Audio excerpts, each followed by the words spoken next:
Olá, boa noite. O É Notícia entrevista hoje a advogada-geral da União, Grace Mendonça. Ela é a primeira mulher a ocupar o cargo. Formada no Centro Universitário do Distrito Federal e mestranda em Direito Constitucional, Grace está na advocacia da União desde 2001, já são 15 anos. Assumiu diversos cargos importantes e notabilizou-se pelas sustentações orais em julgamentos no Supremo Tribunal Federal. Tem excelente trânsito com os ministros da Corte. Ela substituiu Fábio Medina Osório, que deixou o cargo em setembro deste ano, depois de entrar em rota de colisão com o todo-poderoso ministro da Casa Civil, Eliseu Padilha. Boa noite, ministra. Seja muito bem-vinda. Boa noite. É um prazer recebê-la aqui no É Notícia. Prazer é todo nosso. A senhora mal chegou ao governo, já tem 2 títulos inéditos. Primeiro, o que eu falei na abertura, é a primeira mulher a ocupar o cargo de advogada-geral da União. E o segundo título é de ser a primeira mulher no primeiro escalão do governo Temer, a primeira mulher no ministério. Por que, a seu ver, a política é um espaço ainda majoritariamente, essencialmente ocupado por homens? Eu acredito que seja questões de natureza até mesmo cultural. O papel da mulher em si, né, tudo é um processo que vem sendo desenvolvido ao longo do tempo de conquistas. Nunca foi fácil para a mulher, né, historicamente. Então, esses espaços eles vêm sendo abertos ao longo do tempo e eu acredito que na política, da mesma forma. Não somente na Advocacia Geral da União agora, né, como a primeira mulher a ocupar o cargo, como também em relação a cargos relevantes no âmbito do próprio Poder Judiciário ou mesmo do Poder Legislativo. É difícil também, a senhora enxerga essas dificuldades? A senhora enfrentou dificuldades na sua carreira por ser mulher? Sim, enfrentei dificuldades. Sim. Não é um processo simples. Eu sempre tenho dito, né, que para nós, normalmente, a gente precisa trabalhar em dobro para a gente demonstrar que, de alguma forma, também conseguimos alcançar os espaços. Mas a senhora diria que existe preconceito contra a mulher na justiça ou nos altos cargos do Poder Judiciário? Eu acredito que ainda há, sim, um espaço e um ambiente de um certo preconceito, sim. Mas eu acredito que a mulher vem alcançando espaços, vem demonstrando que também é capaz. E, para mim, eu acho que o ponto central é o trabalho. É demonstrar que o trabalho, ele sério, com responsabilidade, com integridade, ele alcança resultados da mesma forma. Então, eu tenho muita fé no trabalho, né? Trabalhando, alcançando resultado, eu acho que as oportunidades, elas acabam aparecendo. Mas, mesmo assim, a senhora diz que, pelo fato de ser mulher, precisou trabalhar em dobro para alcançar esse cargo. Mas a nossa jornada é sempre em duplicidade, não é? Então, é sempre dupla, tripla? Sim, então a gente acaba dando conta do recado. A senhora não acha que o governo Temer, de alguma forma, reforce esse preconceito, a desigualdade de gêneros ao nomear apenas homens para o primeiro escalão, para o ministério? A primeira mulher foi a senhora e, mesmo assim, não foi a primeira nomeação. O seu antecessor era um homem, né? Eu acredito que não. Eu tenho, assim, a plena convicção de que o presidente, até mesmo diante das manifestações que vem fazendo, e até o tempo que teve para organizar todo o ministério, né?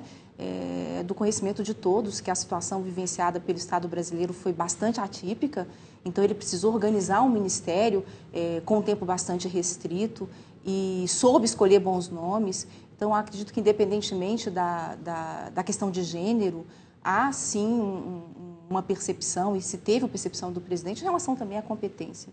Então, organizou-se um ministério que agora temos a oportunidade de também integrá-lo, não é? E acho que foi uma coincidência o fato de ter sido também mulher. Mas ele sofreu muitas críticas na época, né? Até por ter supostamente uma visão de governo antiquada ou machista. Isso, de alguma forma, não procede quando a gente via aquela fotografia de todos os homens brancos e mais velhos assumindo o ministério? O presidente escolheu como presidente do BNDES uma mulher, não é? Agora a nossa oportunidade também de compor o ministério. Então, acredito que são fases, etapas. O presidente agora, com a nossa participação, eu acho que traz sim para o governo um pouco também da visão da mulher. É a oportunidade que nós temos também de contribuir. A senhora mencionou, disse no seu discurso de posse, que o país precisa de uma AGU forte para garantir o Estado democrático de direito. Qual o principal papel da AGU neste momento em que o Brasil enfrenta uma crise econômica sem precedentes e também o maior investigação de corrupção da história, a Lava Jato? Eu acredito que a Advocacia Geral da União, até por força mesmo de comando constitucional, é a instituição que tem a missão de representar os três poderes da República. Foi dito não somente do discurso, mas venho reafirmando essa premissa que é inerente à própria missão institucional da nossa casa, né? A Advocacia Geral da União, ela representa o Poder Executivo, o Poder Legislativo e o Poder Judiciário em juízo. Daí a importância daquilo que ela desenvolve. E às vezes há uma certa confusão, porque pensa que representa apenas o Poder Executivo. Exatamente, né? Que esse seja o papel prioritário da AGU, então talvez seja importante esclarecer que a missão dela é maior, é mais ampla. Muito mais ampla, tem toda uma extensão que é diferenciada, dada pelo próprio legislador constituinte, né? Está inserido na Constituição. E o nosso papel, num momento como esse, de retomada do crescimento nacional, de busca pelo crescimento, né, retomada do crescimento econômico, o papel da Advocacia Geral da União é exatamente o de defender as políticas públicas federais. Então, todas as políticas pensadas pelo Executivo, encaminhadas ao Congresso Nacional, deliberadas no âmbito do Congresso Nacional, que é a sede apropriada para esse tipo de discussão democrática, e que vierem a ser efetivamente implementadas pelas legislações, é papel da Advocacia Geral da União fazer a defesa dessas políticas públicas inseridas em leis. Não é? Compete à Advocacia Geral da União defender a constitucionalidade das leis federais, está na própria Constituição Federal. Então, eventualmente questionadas essas políticas em sede de ações no âmbito do próprio Supremo Tribunal Federal, a missão é nossa de promover a defesa das políticas públicas federais. Mas não somente nesse espaço, também em outros, né? Há muitos interesses que são comuns entre os três poderes da República e é a missão da nossa instituição também promover a defesa judicial quando, eventualmente, há algum tipo de questionamento. Como que, por exemplo, se a senhora pudesse dar um exemplo prático de algum processo em que a AGU está envolvida agora na defesa dos interesses da União? Como, por exemplo, as ações do Conselho Nacional de Justiça. Todas as demandas que envolvem ações específicas do CNJ, as deliberações do Conselho, que eventualmente são objeto de questionamento judicial, é missão da Advocacia Geral da União promover a defesa. Então, lá há um órgão de deliberação, é um colegiado, em que muitas, e é muito comum, muitas decisões são questionadas. Compete à Advocacia Geral da União promover a defesa judicial do Conselho Nacional de Justiça em toda a instância do tribunal. Então, muito comum a nossa atuação alinhada, não é? Em primeiro grau de jurisdição, passando ao segundo grau de jurisdição e vindo, eventualmente, a ser objeto de questionamento no âmbito do STJ ou do Supremo Tribunal Federal, é a nossa instituição aquela encarregada de promover a defesa do Conselho Nacional de Justiça. Mas não somente do Conselho Nacional de Justiça, também do próprio Tribunal de Contas da União. As ações movidas contra o Tribunal de Contas da União são defendidas pela Advocacia Geral da União. As ações movidas contra o Poder Legislativo também são defendidas pela Advocacia Geral da União. Então, nossa atuação ela é muito mais ampla, justamente porque o legislador nos atribuiu essa missão. E também tem todos aqueles grandes processos, né? A gente teve recentemente o da desaposentação, que a AGU saiu, a União saiu vitoriosa, né? Isso custaria aos cofres públicos, acho que algo em torno de 7 bilhões de reais a mais por ano, né? Se alguém que já tivesse pedido aposentadoria voltasse ao trabalho e depois pudesse requerer um benefício maior, a AGU defendeu que não, que aquela pessoa tinha que ficar com a primeira aposentadoria e essa tese acabou prevalecendo, vencendo no STF. A Advocacia Geral da União vem buscando sempre o diálogo. É uma atuação que nós temos todo o apreço, porque acredito que sempre numa boa conversa a gente consegue resolver os grandes litígios. Eu acho que o maior exemplo disso foi justamente a questão do refinanciamento da dívida dos estados, não é? Que teve início lá com uma ação lá do estado de Santa Catarina, depois todo esse desdobramento... Era juro composto, o questionamento da cobrança de como deveriam ser pagos esses juros. Todo esse desdobramento com esse impacto absurdo em relação ao tema, não é? E o diálogo que depois permitiu uma renegociação dessa dívida e que acabou culminando numa política pública efetiva que vem dando viabilidade não somente à atuação do Estado, mas também da União. Já iniciamos também as conversas com a Caixa Econômica Federal, com o Banco do Brasil, para se avaliar a possibilidade de um eventual acordo na questão dos planos econômicos. Nós sabemos que a questão está judicializada, está também aguardando a deliberação do Supremo Tribunal Federal e a ideia é também, partindo de um diálogo, não é? Construirmos juntos a melhor saída para esse embate, não é? E trazendo, quem sabe, ao Supremo Tribunal Federal uma proposta de acordo que possa ser homologada. O relator da Lava Jato no Supremo Tribunal Federal, o ministro Teori Zavascki, que autorizou o compartilhamento dos 12 inquéritos que envolvem políticos com foro privilegiado. Né? O material já havia sido pedido, acesso a esse material, pelo seu antecessor no cargo, né, o Fábio Medina Osório. Ele pretendia entrar com ações de improbidade administrativa, ressarcimento do dinheiro desviado aos cofres públicos. A senhora já teve acesso a esse material? Já tivemos acesso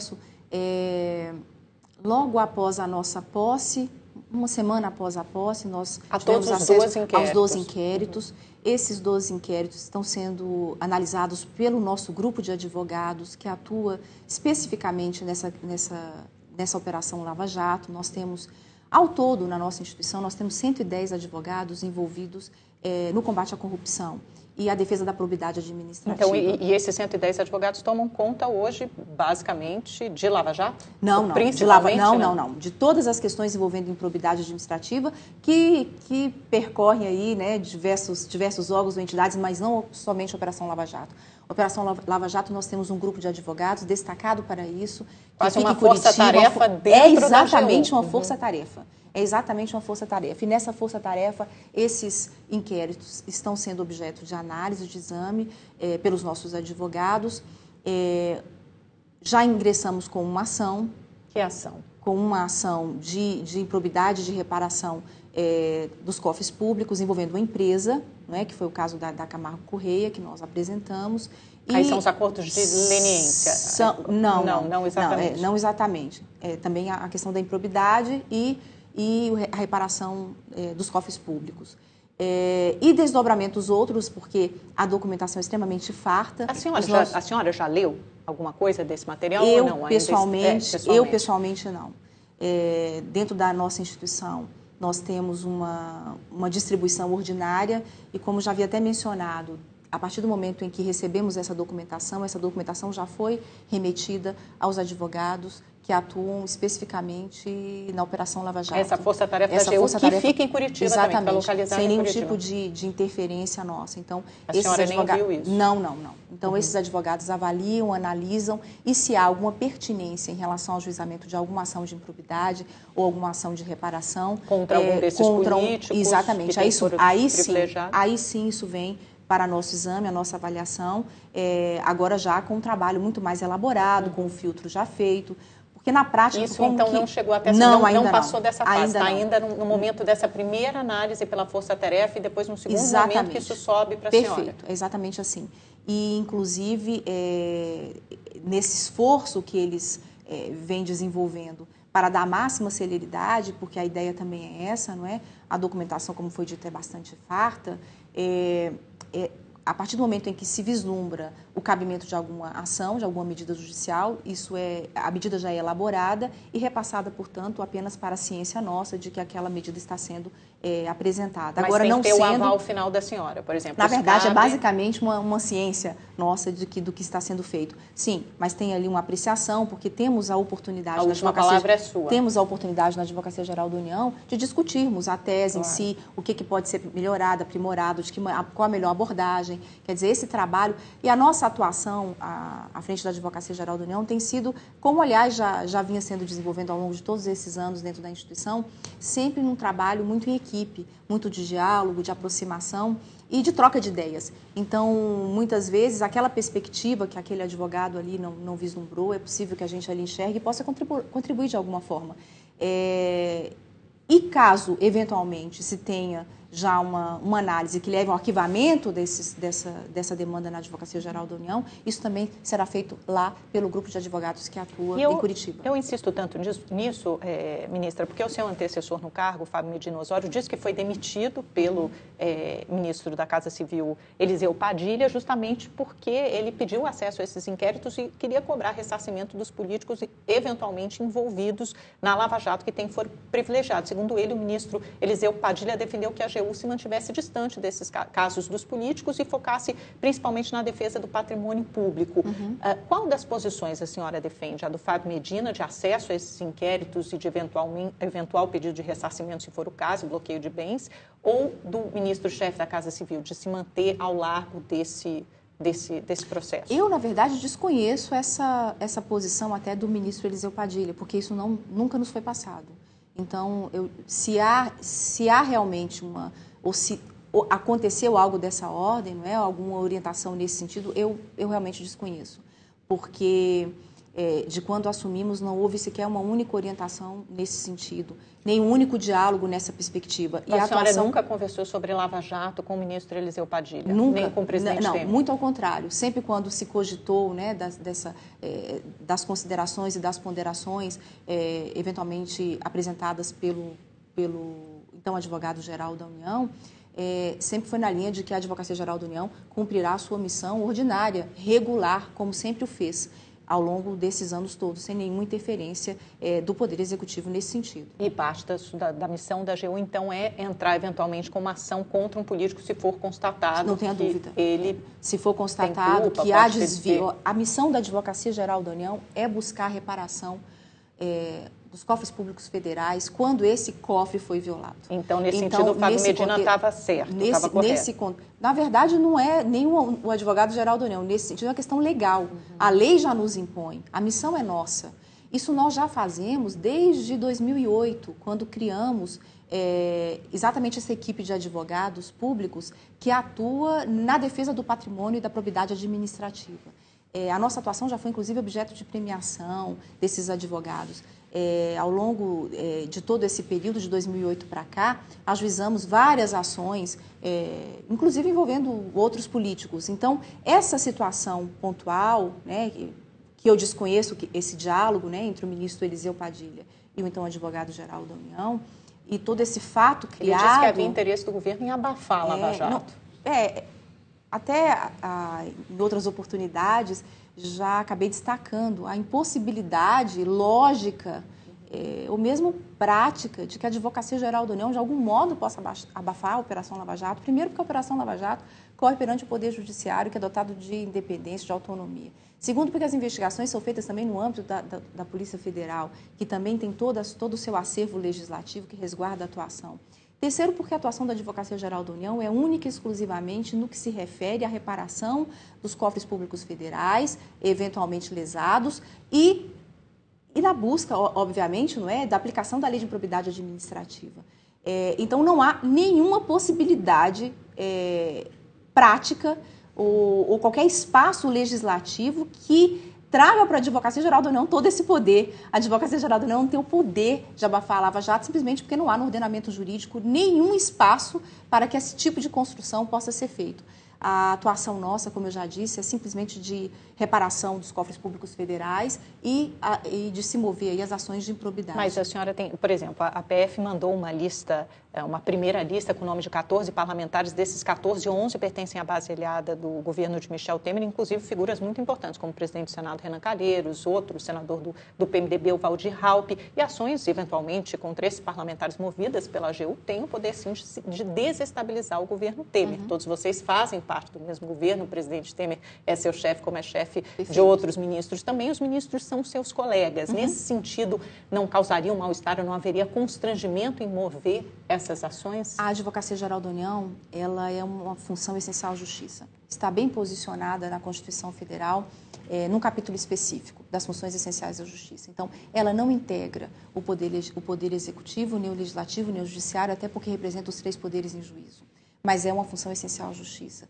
E a partir do momento em que se tem a análise de algum tipo de ação que tenha prejudicado o erário, a União, é missão da Advocacia-Geral da União promover a defesa. Então, independentemente da natureza ou eventualmente da autoridade ali envolvida, ou partidária, o fato certo é que a nossa instituição tem uma missão constitucional que será cumprida a contento, caso eventualmente se tenha a constatação de alguma lesão dessa natureza. Doa quem doer, mesmo se forem aliados. Não há nenhuma perspectiva dessa ordem em sentido contrário, até porque nós cumprimos o nosso dever, que é de ofício, e de ofício vamos cumprir a legislação que nos rege, o ordenamento jurídico. E essa missão é da Advocacia-Geral da União. Mesmo que sejam os amigos do rei, isso não importa. Mesmo que se tenha a atuação ou eventualmente uma participação de algum político que componha o governo, não há nenhum tipo, não temos espaço legislativo negativo para o contrário.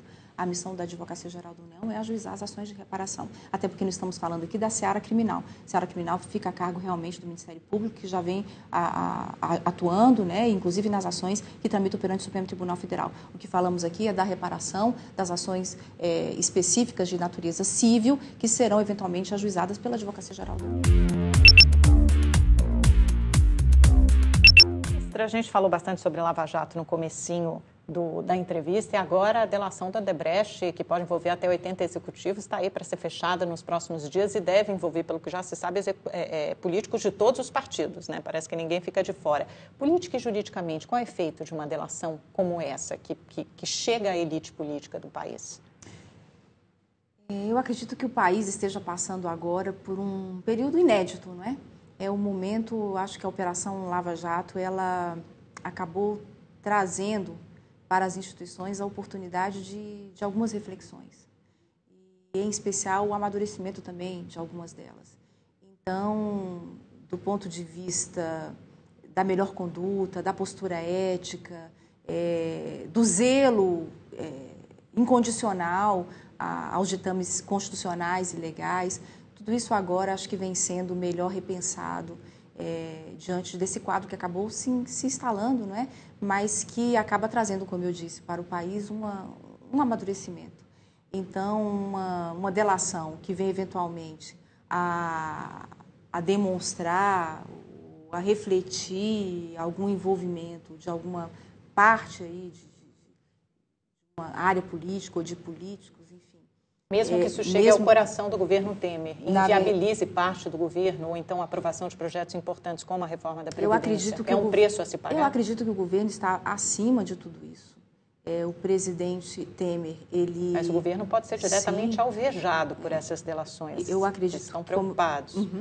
Não, eu acho que o governo está acima de tudo isso. Eu acho que as instituições, elas ficam acima de tudo isso. Eu acredito plenamente que esse momento vivido é um momento, como eu disse, de reconstrução. E o país, de uma certa forma, vem também sendo passado a limpo em muitas dessas ações, que são ações incompatíveis com a Constituição, que são ações incompatíveis com a nossa legislação. Então, eu acho que o governo está acima de tudo isso. Obviamente que os enfrentamentos que eventualmente venham a se fazer necessários, eles serão pensados em momento oportuno. O fato certo é que o respeito à Constituição, é que o respeito ao Estado de Direito, ele está acima de todo e qualquer valor. E eu tenho a plena certeza que isso também é dessa forma para o presidente, que conduz o país aí nesse momento, e para todos os integrantes do governo. Então, o zelo incondicional à Constituição, nós não podemos nos afastar. E se eventualmente uma delação vier a causar algum tipo de impacto, aí as ações devem ser pensadas, cada qual a seu turno, a seu tempo. Acima de tudo isso, eu acho que está o respeito à Constituição Federal. Mas a gente está falando de respeito à Constituição e à Lava Jato, mas a gente sabe que corre nos bastidores uma tentativa real dos políticos de aprovarem a anistia ao Caixa 2, né? Principalmente ao Caixa 2, que já aconteceu. Então, no meio daquelas 10 medidas anticorrupção, aprovar isso, existe um esforço tanto por parte do governo como de deputados e parlamentares e senadores da base aliada do governo de aprovar esse projeto de anistia ao Caixa 2. Ou seja, só começaria a valer daqui para frente todos que praticaram Caixa 2, a gente sabe que tem revelações aí de ministros e de parlamentares da base aliada do governo, podem ser anistiados. É uma postura correta? Na verdade, eu diria que o ambiente correto para a discussão é mesmo o Congresso Nacional. Se a postura, a melhor postura, a par da opinião, digamos, pessoal, não é? Porque nós, enquanto Advocacia Geral da União, é missão, como eu já destaquei, da nossa instituição, promover a defesa das leis federais. Então, a partir do momento em que essas questões elas são amadurecidas no ambiente apropriado, que é o Poder Legislativo, e que venham a se concretizar efetivamente em leis, é papel da Advocacia Geral da União fazer a defesa dessas leis. Ou seja, se esse projeto de anistia ao Caixa 2 for aprovado no Congresso, não existe um questionamento sobre isso. A Advocacia Geral da União tem que acatar o entendimento. Fará a defesa do entendimento. Por isso que... Mas a senhora acha correto, como professora de Direito Constitucional, essa é a melhor prática? Tentaram aprovar isso algumas semanas na calada da noite, sem ninguém ver. Nós acompanhamos, até pelos noticiários e pelos trabalhos que foram ali desenvolvidos no âmbito do Poder Legislativo e até quando de um questionamento dessa natureza em relação à nossa opinião. Então, assim, a minha opinião, digamos, a pessoal agora é a menos relevante no cenário como esse. Porque a partir do momento em que... Mas isso pode reforçar a sensação de impunidade, né? De que políticos que praticaram malfeitos são absolvidos pelos malfeitos que praticaram. Por isso que a boa discussão e a adequada discussão no ambiente apropriado, ela é fundamental, que é onde o Congresso Nacional. Por isso que a questão, como foi mencionada, a calada da noite, ela nunca é boa para o Estado de Direito, o Estado democrático de direito. Essas discussões, elas precisam ser efetivamente às claras, né, com uma participação efetiva daqueles que são os atores que, naquele momento, são encarregados de decidir, que são os parlamentares. Mas é que todos esses atores, muitos deles, estão envolvidos nessa delação. Então, aprovar esse tipo de lei às vésperas de uma delação premiada da Odebrecht é um momento adequado? O momento adequado, eu diria, não é? Compete aí ao presidente do Congresso Nacional, ao presidente da Câmara, ao presidente do Senado, não é? Aqueles que, do ponto de vista jurídico e da legislação mesmo, são aqueles que têm a gestão em relação a essas proposições, a apresentação dessas proposições para debate. A forma como isso se dará, ou mesmo se efetivamente esse tipo de proposição vier a ser aprovada, o fato certo é que, a partir desse momento, ingressando legitimamente no ordenamento jurídico nacional, a missão nossa será a de fazer defesa. Por isso que é importante que se tenha um bom debate. Qual é a melhor perspectiva para o nosso país? É isso que queremos? Não é? Essa visão de isso seria legitimar a impunidade? Todas esses questionamentos ou essas colocações, elas merecem sim um debate aprofundado, mas no âmbito do Poder Legislativo, que é lá a sede adequada pela nossa Constituição Federal. Agora, ministra, a Lava Jato, apesar de receber muitos elogios, ser muito bem avaliada pela sociedade, tem sido recentemente, principalmente, muito criticada pelo Poder Judiciário, por advogados, por juristas, por medidas, por exemplo, tomadas pela Força-Tarefa da Lava Jato e pelo próprio juiz Sérgio Moro na decretação de prisões preventivas dos ex-ministros Mantega e Palocci, até pelo embasamento da prisão do ex-deputado e presidente da Câmara, Eduardo Cunha. O ministro Gilmar Mendes e outros do STF já defenderam um limite para as prisões preventivas que não terminam, nas palavras do Gilmar Mendes. Ele continuou dizendo que precisamos mostrar que há limites para determinados modelos que estão se desenhando. Como professora de Direito Constitucional, a senhora acha que há exageros na Lava Jato, há um abuso nas prisões, na decretação dessas prisões temporárias e preventivas? Eu acho que essa experiência ela tem sido extremamente positiva, como eu disse, para a reflexão das instituições e do funcionamento, né? Do melhor funcionamento, em especial do melhor funcionamento também da Justiça. Eu acho que quando o ministro Gilmar Mendes faz ponderações dessa ordem, são todas no contexto de contribuição para o aprimoramento das ações também no âmbito do Poder Judiciário. Mas ele tem razão nas críticas, nas observações dele? A visão do ministro Gilmar Mendes precisa ser respeitada, porque leva em consideração aspectos que ele próprio também traz como fundamento, que tem o seu lugar e que merecem também ser refletidas. Em relação à atuação em si, a condução do processo em si, não é, pelo magistrado responsável, né, pelo juiz Sérgio Moro, que vem demonstrando aí comprometimento, não é, em relação às questões que são trazidas a ele, e a seriedade também na condução de várias ações dentro da Operação Lava Jato, eu acho que é uma outra vertente que também precisa ser reconhecida. Não é simplesmente um reconhecimento, um elogio, como aqui até muitas vezes colocado, é só um elogio, não. Eu acho que é efetivamente uma oportunidade que o país está tendo, a proposta da Operação Lava Jato, de repensar algumas ações, não somente, como eu digo as instituições, as ações das instituições, não somente no âmbito do Poder Executivo, no âmbito do Poder Legislativo, mas também no âmbito do Poder Judiciário. E eu acho que o ministro Gilmar Mendes, ele vem à frente desse discurso conduzindo exatamente isso. Em que contexto se tem algum tipo de excesso? Em que contexto se tem algum tipo de avanço que não seria adequado, em especial quando se fala de algum tipo de prisão? Eu acho que também é uma reflexão que o Poder Judiciário precisa fazer. Então, o ministro Gilmar Mendes, ele vem com as suas colocações, contribuindo também para esse tipo de debate. Quer dizer, refletir o executivo, as relações do executivo, refletir o legislativo e as ações do executivo, mas também refletir o poder judiciário e a atuação do poder judiciário. Por isso eu acho que a opinião do ministro Gilmar Mendes vem alinhada exatamente nesse contexto, nesse sentido. Até porque a atuação do poder judiciário, a gente estava comentando antes de entrar no ar, não somente aqui no Brasil, nos Estados Unidos e em outros lugares, tem se tornado muito central, né, da vida em sociedade. O judiciário tem assumido esse protagonismo, tanto que surgiram temas que entraram em voga, né, o ativismo judiciário, a politização da justiça. Como a senhora enxerga essas questões e quais são os riscos desse protagonismo do judiciário? Eu acho que esse protagonismo está diretamente relacionado até ao acesso da população ao poder judiciário. E isso está diretamente ligado à informação. Quer dizer, a população que tem acesso a uma melhor informação, ela busca com muito mais conhecimento o poder judiciário.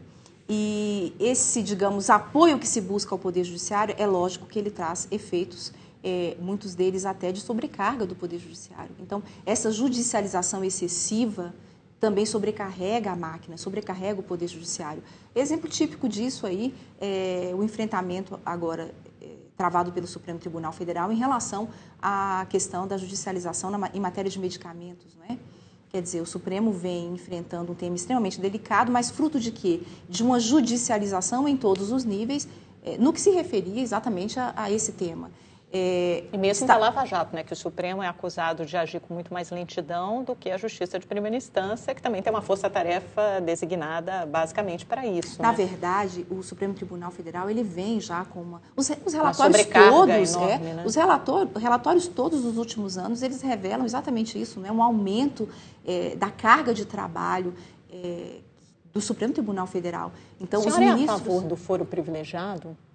É um dever do Supremo? Isso não sobrecarrega ainda mais o Supremo e gera impunidade para os políticos? Eu sou a favor do foro privilegiado, não na perspectiva do que efetivamente representa o foro privilegiado. Mas... foro privilegiado não é, digamos, um privilégio. Na verdade, é um pressuposto inerente até mesmo ao exercício daquela missão. Mas é preciso pensar, lógico, né, que o chefe de uma determinada instituição e entidade, a questão do foro privilegiado vem ligada à própria viabilidade do exercício da sua função. Então, os chefes dos três poderes, sim, necessitam de foro privilegiado. Mas todos os deputados, senadores, ministros, todos esses também precisam de foro privilegiado? A compreensão em relação ao foro privilegiado vem, a forma como foi tratada pelo legislador constituinte, foi também na perspectiva de membros, não é? Alguns membros, dada a relevância do que se faz e a missão, em especial parlamentares, no que se refere exatamente à questão do eleitorado. Mas numa época recém-saída da ditadura, em outro contexto, né? O Brasil saindo de um regime militar, aprovando uma nova Constituição. Quer dizer, isso ainda faz sentido hoje, relevante. O Brasil não é o único, um dos únicos países que ainda conserva esse privilégio para todos os seus políticos? Por isso que é preciso encarar a essência do foro privilegiado, para que também não se tenha nenhum abuso em relação ao foro privilegiado. Porque essa associação que se faz a foro privilegiado é igual à impunidade, é que ela não é real no nosso país. O Supremo Tribunal Federal, ele deu o exemplo aí quando apreciou o processo do mensalão, não é? No esforço, em várias sessões, várias assentadas, tudo muito bem planejado, muito bem ordenado, revelando aí para a sociedade... Gastou um tempo imenso com isso, né? Imenso, né? Revelando aí para a sociedade que, obviamente, a nossa Constituição traz uma série de princípios que precisam ser respeitados, em especial contraditório, ampla defesa. Não é? A cada fase você também tem que dar acesso ao interessado para que ele venha se manifestar. Então, assegurados todos os princípios constitucionais, os ditames insertos na nossa lei maior, o Supremo Tribunal Federal entregou a resposta à sociedade, entregou a resposta à coletividade. Quer dizer, não há essa associação entre foro privilegiado é igual à impunidade, ela não é verdadeira. Mas então, deve-se manter o foro privilegiado para todo mundo que existe hoje ou não? Deve ser um foro reduzido? Não, só para os chefes dos três poderes? Para todos, eu não digo que não, mas para aqueles que o legislador constituinte concebeu, ainda que naquele contexto, Se há a hipótese de se repensar o foro privilegiado num contexto mais amplo, aí eu torno a destacar. A sede apropriada realmente é o Poder Legislativo. Agora, de toda forma, o foro privilegiado, ele vem na concepção de se preservar o próprio exercício da função, que não pode ficar, muitas vezes, à mercê de uma decisão, de uma única decisão, às vezes do juiz monocrático, que isoladamente ali se definir, por exemplo, afastar preventivamente um chefe de uma instituição do exercício das suas atribuições. Isso gera, por óbvio, né, reflexos em todo o desenvolvimento da política daquele órgão. Daí a importância também do foro privilegiado. Agora, ministra, rapidamente, porque a gente tem pouco tempo, a maioria do Supremo já votou a favor da proibição de que réus que estiverem na linha sucessória da presidência ocupem um cargo ainda interinamente. Depois foi feito um pedido de vista pelo ministro Toffoli, o julgamento está suspenso, mas a maioria já decidiu dessa maneira. A senhora concorda, acha que essa decisão é a mais salutar? De fato, se houver algum réu na presidência do Senado ou da Câmara, ele não deve ocupar o cargo da presidência, ainda que interinamente? Acompanhando bem de perto, não é, o julgamento do Supremo Tribunal Federal e os votos que foram apresentados pela Suprema Corte, em sua maioria, o que eu acredito com muita tranquilidade é que as decisões do Supremo Tribunal Federal, a partir do momento em que se tem a deliberação do colegiado, é sempre a melhor solução. É aquela que precisa ser cumprida e que precisa ser atendida por toda a sociedade. E se o Supremo Tribunal Federal, enfrentando e avaliando todos os argumentos, acabou, em sua maioria, entendendo que essa linha sucessória ela resta prejudicada, considerados, obviamente, os pressupostos para o exercício do próprio cargo, né? E sendo essa a decisão definitiva do Supremo Tribunal Federal, não resta dúvida de que é a melhor solução, o melhor caminho para Mas isso significaria, por exemplo, que alguém que eventualmente virar réu e for presidente da Câmara ou do Senado terá que abrir mão, abdicar daquele cargo da presidência do Senado? Ou só pularia, porque esse entendimento é mais difícil? Ou você simplesmente, o presidente da Câmara pode, o do Senado não pode. Então, pulo do Senado e vai para a ministra, a presidente do Supremo Tribunal Federal. A deliberação do Supremo Tribunal Federal foi exatamente nesse segundo contexto. Não foi tira ninguém do cargo, só pula aquela pessoa. Exatamente. Essa acho que é uma compreensão importante, porque o que o Supremo deliberou, ou iniciou, digamos, o julgamento, né, porque ainda não foi, se teve a conclusão, né? Mas o que o Supremo deliberou foi exatamente isso.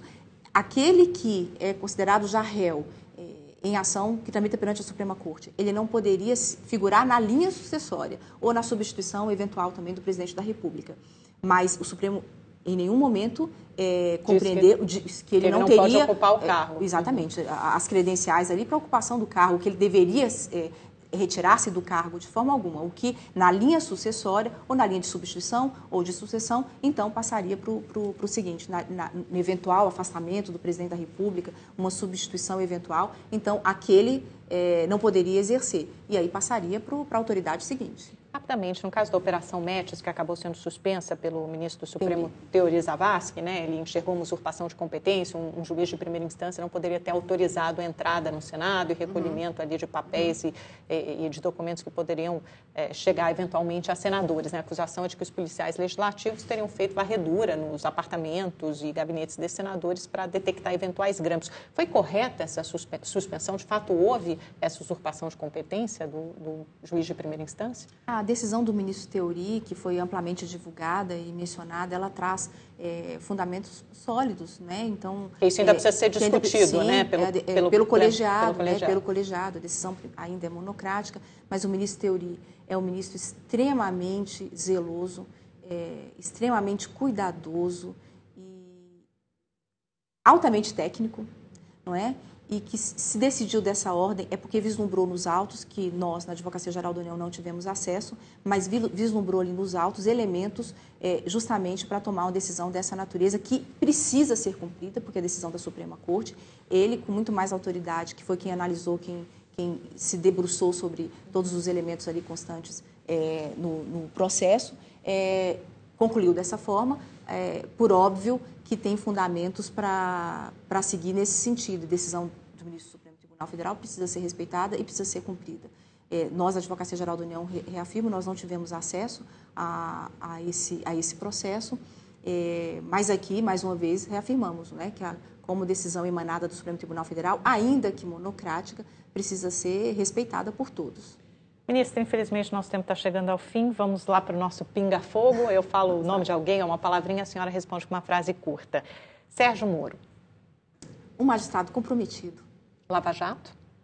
Uma operação importante para o Estado brasileiro. Renan Calheiros. Político articulado. Lei de abuso de autoridade. Preciso pensar, refletir. 10 medidas anticorrupção. Positivas, mas que precisam também de algum tipo de aprimoramento. Inclusive, a Advocacia Geral da União já teve a oportunidade de apresentar a sua visão em relação a essas 10 medidas formalmente no Congresso Nacional. Financiamento empresarial de campanha. O papel do Poder Legislativo, aprofundá-lo. Impeachment. Amadurecimento do Estado Democrático de Direito do nosso país. José Eduardo Cardoso. Advogado combativo. Fábio Medina Osório. Um acadêmico considerado. Lula. Um político articulado, habilidoso, que teve a oportunidade de desenvolver um trabalho para a sociedade brasileira. Dilma.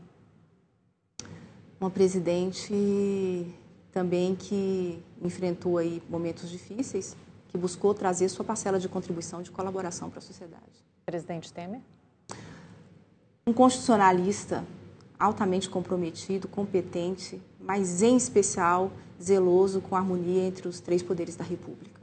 Ministra, muito obrigada pela sua entrevista aqui no É Notícia. Imagina, a satisfação foi nossa, o prazer foi todo nosso. Está sempre convidada a voltar. Muito obrigada a você também que nos acompanhou durante esse tempo todo. Tenha uma excelente noite, uma ótima semana e até a próxima segunda. Tchau, tchau.